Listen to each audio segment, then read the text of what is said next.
traders, welcome to the TMT stock market strategy video for Monday, July 18th. Well, we had a little bit of movement on Friday, and then really much took after hours, excuse me, on what happened in Turkey. But everything seemed to be getting resolved, and the markets opened up at least at the opening on Sunday.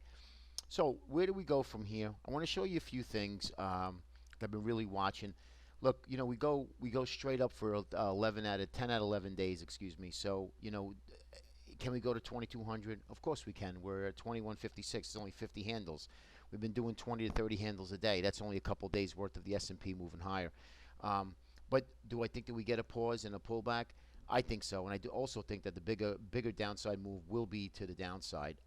We could easily go to 22, 2250, even 2300 before we move back to the downside. Remember, the markets are made to fool the masses, and what happens is, and what I mean by that is, just exactly what I said. The markets will always go in one direction quick and then move the other way and get everybody one-sided in that direction. So just be careful. That's all I'm saying, is that if you're a long-term player, swing trader, long-term trader, there's absolutely no reason to be looking to buy the market up here. Markets are fully valued, and then we're coming into earnings season, which were not that great. The banks were mixed. JP Morgan did okay, and that's cost cutting again, cutting executive pay. So there's really nothing out there. Buybacks are the only thing that are pushing markets higher. Again, along with algorithms and light volume because of the holiday, and of course because of the summer months. So let's get right to it. All right, so we have the CPC put call volume, and yeah, we were pretty low here. We're down here, and now we came right back up a little bit. Still very low reading. So that to me is a cautionary tale here. Be careful. When you get down to these complacent lows, you have to be careful looking for some sort of a pullback, okay?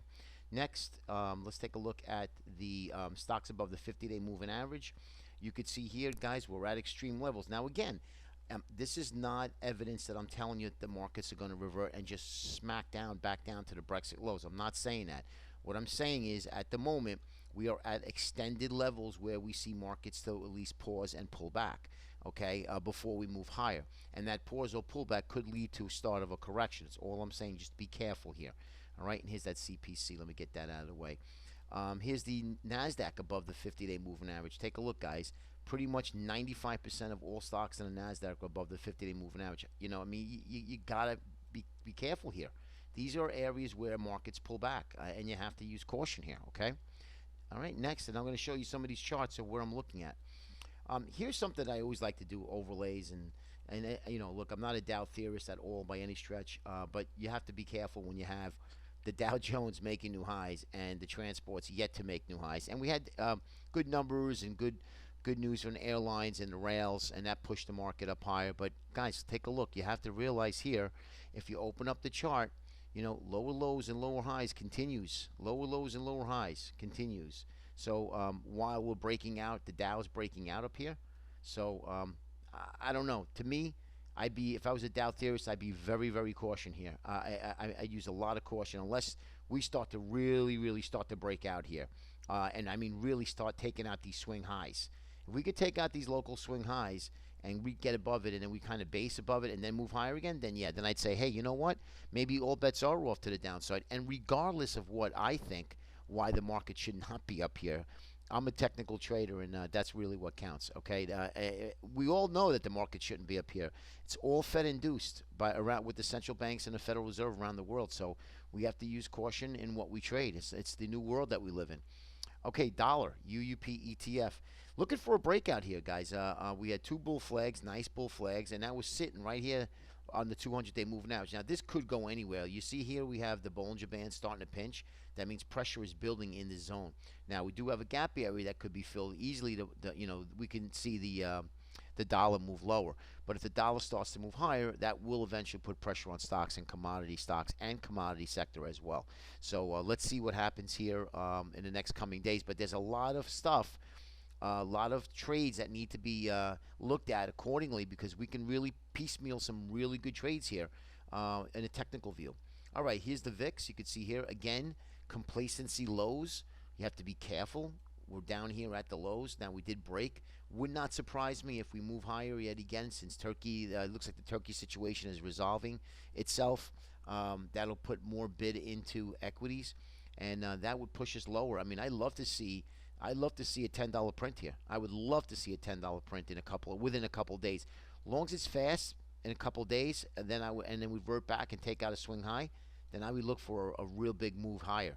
And that's what I'm looking for, guys. I'm looking for really good clues that the markets are indeed starting to base here. And it does look like that we're topping. It's definitely topping pattern here that we've been looking at. My trading model is now 50% on a sell signal. So obviously 50% is not great odds. So because of the move higher, let's see if it starts to revert back at some higher gauge of risk. So risk off, excuse me. So that would put the trading model back over above 60%.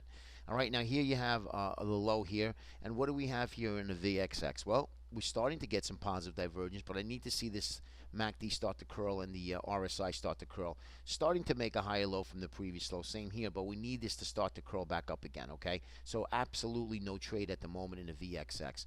All right, so here's where it gets interesting. You've seen this chart before, but what I did do is I started looking at just price. I like to see this. You've seen this before. But what I did was I'm looking at comparison of some good symmetry rallies. And we had 13 days here. We've had 13 days here. We've had 11 and 14. So pretty much close to between 11 and 14 days. 13, 13, 14. So this one here is a little bit lower than the other ones. But still, look what happens when we get through the 21 moving average. And these are repetitive patterns. We explode, right? But look what happens. We get too far away from the 21, we pull back. This one here, we explode, but we just came right back. And then here, we just touched it. But watch, we explode, right? We pull back. Again, didn't happen again, just like these two. And then we went up one more time. Look at how far away we are, and look at here. Now look at here.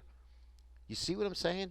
This is the rubber band effect that what we're looking for is now I'm looking for a market to retrace itself. Now, I did just a small Fibonacci retracement from this Brexit lows to the high. And look at what I see. I like to see some price areas where they pinpoint. Here's a 23%, perfect. 38%, another gap area. The 50%, the 61.8%, which is a little bit above here, but look, 76.8% right here, right above the 200. These are good, valid numbers for price to retrace back. Okay, these are really valid, guys, and I would expect that we get back at least to the 38%, which by then should bring the 21-day right to here, and then it's going to need to prove itself. Are we going to go higher, or are we going to start breaking down again? Okay, and hit that 61.8% retrace, which is the golden ratio here. All right, that's what I'm looking for, guys. You might as well want to write this down. That is my retracement. What I'm looking for. We're way away from the 21. It is almost inevitable that at one point the spiders will revert back. Could it go to just the 23? Absolutely. Could it get to the 38 or even deeper? Sure. Depends on when the market starts to move. That's when we have to start watching volume and price and how it reacts to the pullback, okay? But this is very important here, okay? So I just wanted to get this out to you, and I just stare at these charts. I'm looking, what can I get out of it? And to me, this is a big chart. I like this chart a lot. All right, so 60-minute negative divergence here starting to play out, starting to be more pronounced. You could see that here. Okay, while price is still holding. So I would suspect we get at least a decent pullback to the 38% retracement in the spiders, which would be 210.03. Okay, and that's going to put you right about here somewhere. Then that'll be the gap fill area that we were talking about the other day. So I like when these coincide nicely here. Let me get that out of the way. I like when all of the numbers start to really complement each other. Okay, Bollinger Band, 30-minute. You could see here, price is really starting. I think we're going to get a big move one way or the other, Monday or Tuesday, guys. Bollinger Bands can't stay tight like this for too long, so it doesn't tell you the direction, but it's almost ready. Here's the transports I was showing you, lower lows and lower highs. It better start to catch up to the Dow Jones, otherwise it's going to have a big problem. And again, this is not a pretty picture. I don't care how much the Dow Jones, transports rallied. To me, this is an ugly-looking chart, okay? Now, if it held up here for 3, 4, 5 days, a week, 2 weeks, maybe, and then break out of that consolidation, yeah, then I'd be more interested in looking at the transports. Russell 2000, you could see here, here's that area. And these are just sample areas what I wanted to show you, what I put into the Pro Trader Premier video. Bar none, you have to for $49, and it's going up. Take a look at it. You can always cancel at any time, guys. We give you some great actionable buys and sell areas here, where the support resistance are, and how to trade them. Okay, here's the IWM, and lastly is going to be the Qs. Here's the bigger picture resistance area, 115.50. So I thought you might want to take a look at that. All right, guys, I hope it helps. I know it's a little bit long, but I wanted to get that information out to you guys. Have a great day, and we'll see you tomorrow. Take care.